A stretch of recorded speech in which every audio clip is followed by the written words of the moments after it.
Vem cá, você tem dificuldade para dormir? Porque se você tiver, esse vídeo aqui é para você. Meu nome é Sati Eu sou Hannah. e sejam bem-vindos ao canal Calma aí. sua dose de psicologia diária.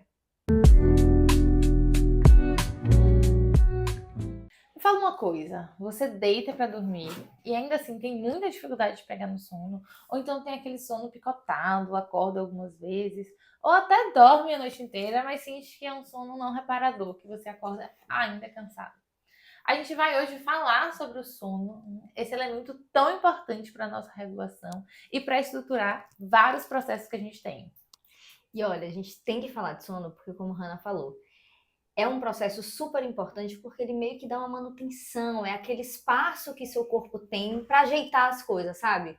Sabe quando a gente vê aquela placa aqui, homens em obra, não passe? Então é porque você precisa do espaço, você precisa do campo aberto para você poder fazer alguma coisa. Então, no momento do sono, é o momento que seu corpo fala, eba, agora a gente pode ajeitar as coisas.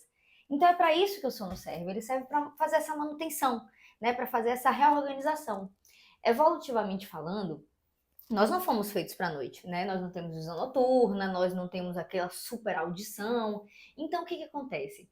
Faz sentido a noite ser um momento de dormir, porque a gente otimiza o tempo assim. Porque já que eu não posso caçar, sobreviver, sou uma presa fácil, eu vou dormir. Perfeito. Então, assim, nosso corpo se adaptou a ter esse momento para poder descansar, para poder tirar. Além disso tudo, como eu falei da manutenção, o que seria essa manutenção? Na hora do sono, é a hora que várias coisas do nosso corpo vão para o lugar certo.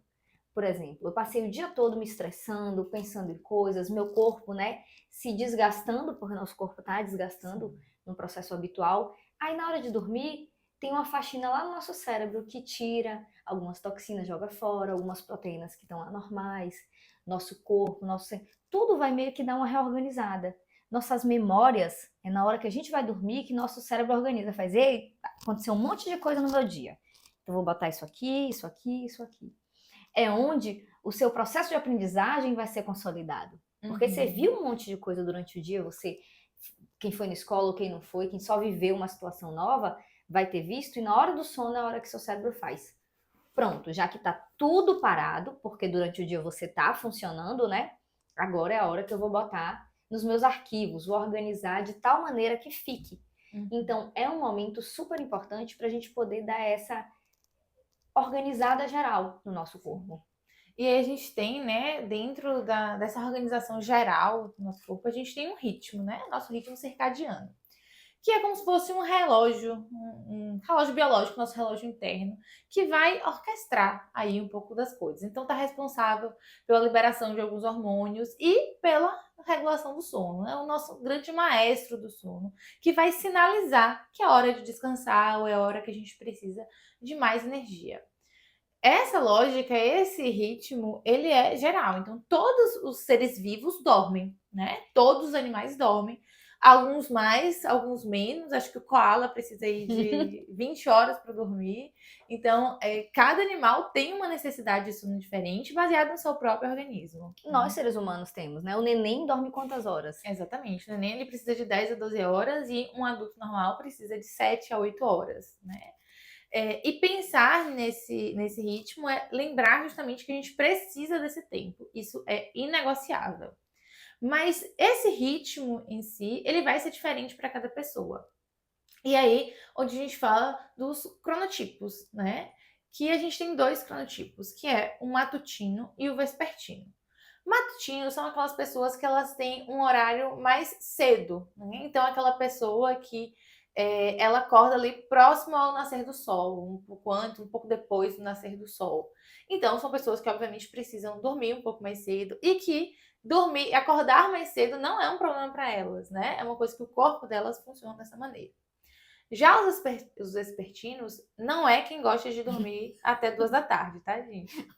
Os vespertinos são pessoas que precisam de um pouco mais de tempo, né? Que precisam de uma organização interna um pouco diferente. Então, são pessoas que dormem um pouco mais tarde que o primeiro grupo, mas também acordam um pouco mais tarde. Então, são pessoas que precisam acordar ali por volta de 8, 9 horas da manhã. É claro, né, que isso vai variar muito, especialmente porque hoje a gente tem, e eu falo hoje, né, enquanto sociedade moderna, a gente tem muitos estímulos, a gente tem a luz, né? Que vai objetivamente interferir no nosso ciclo circadiano. Mas a gente tem alguns parâmetros gerais. É importante também pensar que, infelizmente, a gente não tem controle sobre isso, né? A gente tem horário para trabalhar, obrigações, então nem sempre a gente vai ter controle sobre o horário que a gente acorda. Mas eu acho que é importante entender isso justamente para a gente não se cobrar por coisas que não necessariamente funcionam. A gente tem um incentivo hoje muito grande de quase que uma ditadura aí, então milagre da manhã, acorde 5 da manhã, 4:30 da manhã. Todo mundo vai funcionar. E não é verdade. Tem pessoas que objetivamente não vão funcionar bem. E às vezes essa cobrança para fazer isso faz com que a gente aumente ainda essa ansiedade e tenha mais dificuldades para dormir, né? Pensar nesses cronotipos é importante, lembrando que noturnos não existem, né? Não somos seres noturnos, então não tem essa lógica de, nossa, mas eu gosto de dormir 4 ou 5 horas da manhã. Não. Assim, você pode ter acostumado o seu corpo, ter estimulado o seu corpo a esse nível, mas isso não é natural, não é biologicamente normal. E nem é funcional, né, no final das contas. Quando a gente pensa, né, nessa questão do sono, como a gente fica ali rolando na cama e olha o relógio, ai meu Deus, como a Hannah falou, né, a gente tem horário para trabalhar. Então eu tenho que dormir agora, porque se eu não dormir agora, eu não vou trabalhar bem amanhã e a gente começa um ciclo de quê? De ansiedade, de estresse.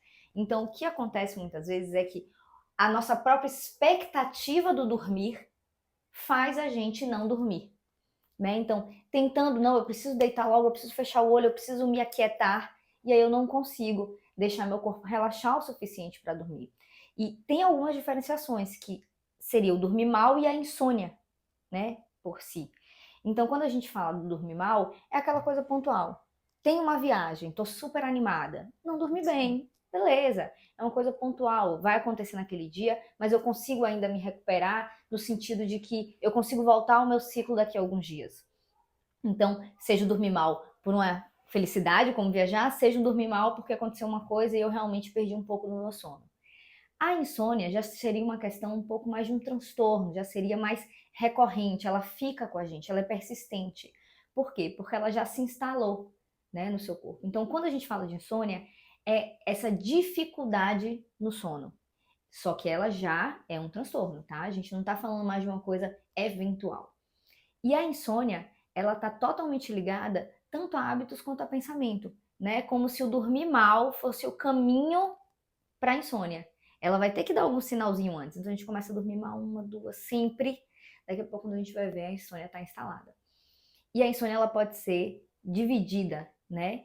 Tanto em relação a como, né, a gente dorme, por exemplo. Tem gente que vai ter dificuldade de pegar no sono. Sim. É um tipo de insônia. Tem gente que vai ter dificuldade em manter o sono, aquela pessoa que desperta, que tem um sono leve, né? E vai ter aquela pessoa com insônia terminal. Mas calma, gente. Terminal no sentido de que acorda muito cedo. Você sabe que seu corpo poderia dormir mais, você sente que poderia descansar, mas você não consegue mais. Você já acordou, você já despertou. Infelizmente, isso também se configura como uma forma de insônia. E uma outra forma de divisão seria como é o critério diagnóstico, né? Que para esse caso, os profissionais de saúde vão diagnosticar ali de acordo com a duração de tempo, com o aparecimento dela. São as formas que a gente consegue hoje diferenciar as formas e os tipos de insônia. Até porque isso vai ser importante para o próprio tratamento, né? De entender se essa insônia está persistindo há muito tempo, ou se é uma coisa que começou a acontecer agora. Porque justamente entendendo que o sono ele é tão regulador assim na nossa vida, ele vai ter consequências tanto imediatas quanto a médio e longo prazo, né? Se a gente pensar imediatamente, certamente você já sabe, ou pelo menos você pode não perceber essa relação tão direta, mas você já sentiu, com certeza, né? Porque quando a gente tem uma noite mal dormida, independente de ser um episódio específico ou recorrente, a gente está falando de uma resposta imediata do nosso corpo com algumas alterações em processos cognitivos, né? E o que seria isso?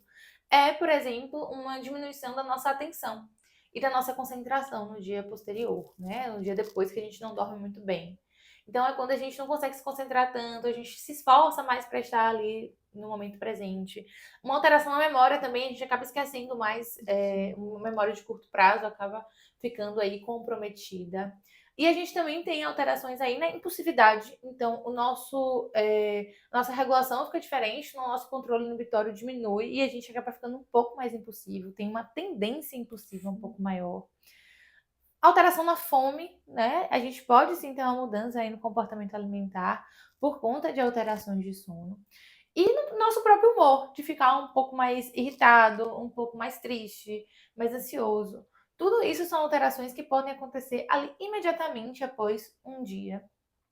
Que, sempre lembrando, por si só, episódios esporádicos específicos não é um problema, é algo que a gente maneja ali. A gente tem que saber que naquele dia a gente não vai estar no nosso melhor, né? A gente vai ter que cuidar disso. Criar estratégias para lidar com aquele dia. Isso, de pensar que vai ser um dia um pouco mais difícil, mas que são coisas que a gente consegue ajustar, né? Só que se a gente pensa isso a médio e longo prazo, então episódios recorrentes de insônia, né, alterações significativas, a gente vai aumentar a probabilidade. Então a gente tem algumas associações aí disso, pensando a longo prazo com questões neurodegenerativas, com transtornos mentais como ansiedade, depressão, obesidade, né? Então, a médio e longo prazo, essas alterações de sono, elas podem influenciar e impactar outras demandas ainda mais graves, né? Então, pensar nesse ajuste é importante, considerando, né, a centralidade do sono na nossa vida. E aí é sempre importante também lembrar que sono é cumulativo, né? E que a gente não zera, né? Então, se eu não dormir uma noite, essa noite só dormi 2 horas, então estou devendo 5, amanhã eu durmo 5 a mais. Não é assim que funciona, né? Esses déficits a gente pode até tentar compensar no sentido de se sentir um pouco melhor, né? Se a gente dorme um pouco mais, a gente consegue ficar um pouco melhor, mas isso vai sim ter um impacto maior, porque a gente não vai conseguir colocar esse sono em dia, né? Voltar no tempo e colocar esse sono em Exatamente. dia, né? Então, é importante pensar nisso, não no sentido alarmista, né? Mas no sentido de entender estratégias para ajustar aquilo que está ao meu controle. E para tudo isso, a gente tem que começar a dar importância para o sono, né?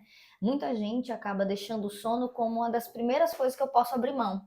Exatamente. Eu tô sem isso, vou deixar de dormir, vou pular essas. Não, hoje eu vou passar a noite sem dormir porque eu preciso arrumar minha casa e amanhã. Só que, gente, o sono é tão importante, nosso corpo é tão importante, né? Que até o exemplo que Hannah deu aqui, que a gente falou sobre, por exemplo, por que o neném precisa de 12 horas de sono e a gente não? Porque o neném, ele tá no ápice do desenvolvimento dele, então ele tem muita coisa para organizar. Essa manutenção é muito maior. Então, olha como é básico, como é primário, né? A gente dormir, a gente descansar. Então a gente tem que parar com a ideia de que o sono é negociável, porque ele não é negociável. E por isso a gente tem algumas estratégias que a gente utiliza, né? De acordo com a TCC, de acordo com a psicoterapia. E uma delas é a higiene do sono. Todo mundo já ouviu falar esse nome. Certamente você já viu alguma coisa aí sobre isso. E todo mundo já tentou alguma coisa de higiene do sono. Em algum momento a gente já tentou. A gente já desligou a luz, a gente já fez uma questão assim. Mas o que acontece? Como todas as técnicas, estratégias e dicas que a gente dá aqui, a gente sempre diz o seguinte: tem que ser um movimento ativo, é um treinamento. Então não vai ser porque você hoje desligou a luz que você imediatamente vai dormir melhor, tá? Você pode ficar feliz por ter conseguido, ótimo. Mas você sentir efetivamente o benefício precisa de um pouco mais de tempo. Então você tem que fazer ativamente esse processo de higiene. Seja desligar a luz, seja diminuir o som, né, ao seu redor, ajeitar o ambiente, criar rituais. Então, eu só vou deitar na cama na hora de dormir. Se eu ficar deitando toda hora, meu corpo toda hora está deitado e o deitar deveria ser relaxante. Mas eu estou deitada estudando, então não posso relaxar. Eu estou deitada discutindo, então não posso relaxar. Então, seu corpo começa a não entender bem a coisa do deitar e do relaxar. Então, ajeitar o ambiente ao seu redor, né? Reorganizar as coisas ao seu redor, criar rituais vão te ajudar a dar o sinal, né, para o seu maestro de que tá chegando a hora realmente de dormir, de que seu corpo tem realmente que dar uma até porque a gente acabou tirando muitos desses sinais que o maestro usa, né? A luz é um sinal central que na sociedade moderna não existe, né? Então, teoricamente, nosso corpo se regulava pela luz. Então, tem luz, vamos ficar ativo, né? A gente está precisando. o sol se pôs, então a gente pode começar a desativar esse sistema. E a gente não tem mais esse sinal, né? A gente tira com as luzes a luz da casa, das telas, e a gente precisa, então, pensar nesses rituais para dar esses novos sinais. Exatamente, para dar o acorda, né? E uma das coisas que você pode fazer como exercício prático é buscar essas mudanças e considerar um período de tempo. Pode ser uma semana, 2 semanas, para você efetivamente fazer isso todas as vezes e ver o que é que realmente dá para você manter, o que é que foi muito difícil para você manter, o que é que ajudou. O que acontece? Às vezes, na higiene do sono, a gente vê alguma coisa, vou desligar a luz, e desliga. Mas aí a gente começa a mexer mais no Instagram. Não adiantou desligar a luz. A gente pega e guarda o celular, mas a gente começa a ver um podcast de uma história super interessante. Poxa, não funcionou afastar o celular. Então, é muito importante que a gente ajeite todo o ritual e dê um tempo para o nosso corpo, para a gente até entender o que está funcionando, o que, é que não está funcionando, o que pode ser organizado, reorganizável ou não, né? Então, se permita isso, né? Mas entendendo que é por você e que, novamente, o sono não é negociável. Exatamente. E aí pensar nisso é também olhar para nossa rotina, né? Por que a gente tem feito, não só naquele momento de dormir, mas antes. A gente já falou da cafeína, né? Então a cafeína é um estimulador para o nosso corpo. E a gente tem aí uma indicação geral de tomar cafeína até 2 da tarde, tá? E quando eu falo cafeína, não é aquele energético cheio de cafeína, é um café. Um cafezinho, né? já é cafeína.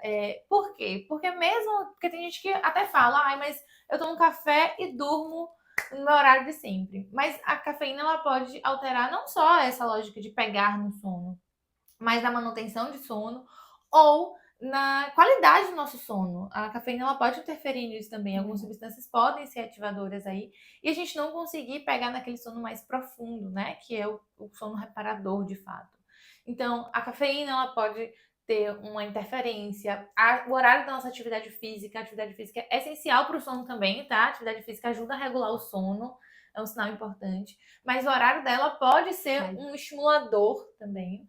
E o que a gente faz de forma geral, né? Então, ler um livro pode ser legal pra gente sair da tela, mas tem livros que são super estimulantes, que a gente fica ali super ativado. E aí a gente não quer dormir. Exatamente. Então, entender o que é isso. E que ajustes são possíveis. A gente não tá falando pra você desligar a casa 2 horas antes e ficar deitado na cama. Mas entender pequenos ajustes que podem ajudar, né? Porque eu tenho certeza que você faz alguns hábitos aí que atrapalham, né? Aproveita e já conta pra gente aqui embaixo quais são os seus comportamentos noturnos ou diurnos também que você acha que podem estar atrapalhando o seu sono. A gente espera que você consiga colocar em prática algumas dessas dicas e valorize o seu sono. O seu sono é uma das estratégias, dos pontos mais importantes para o seu ajuste. Então, olhe para isso, não negligencie. E siga a gente aqui no canal, que toda semana tem vídeo novo.